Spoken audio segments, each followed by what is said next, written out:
amboyongi putu Prabu bakal didherekake prapteng negara Wirata.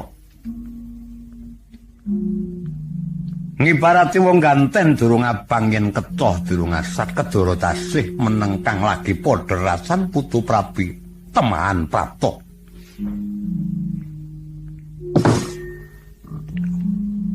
Rening sajae ana jroning tyasira kulup kabeh maurinasa gutang miwah ganjil mumpung Pandhawa kabeh wis padha ngadhep ana ngabiyantaraning pun kaki prayoga sira sarumbeka lan tak wenehi wanci supaya nganti ana rembug-rembug kang pepuntone bisa nggolongake tekad kang sarta ngelengake panemu. Amarga Pandhawa lan Nata Indrawati ngibarate sesotya lan banan. Pandhawa minangka sesotyane putuke Indrawati minangka mbanane. Yen sesotya lan embanan anjinge wis bisa trep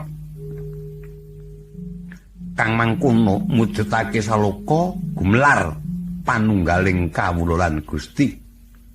Adane yen wis kelakon manunggal tenan apa kang sinedya teka kang tinipta dadi bebasane rawe-rawe rantas malang-malang putung. Lho, prayoga tumuli sarembuka menawi tetira mekaten ya. Menapa wayah Paduka Indrawati kalilan sawetawis aradi mingset suwan kula ngarsa Paduka Kanjeng Hyang Prabu. Kula anggonen sak prayogane. Sang Pantara Ratri mung cipta pukulun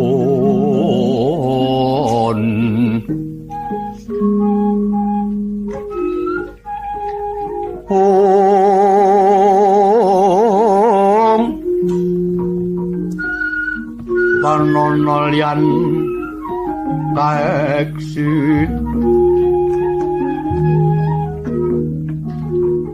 mila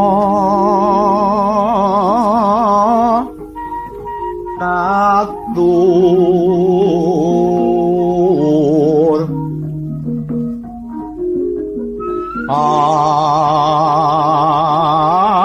antu doma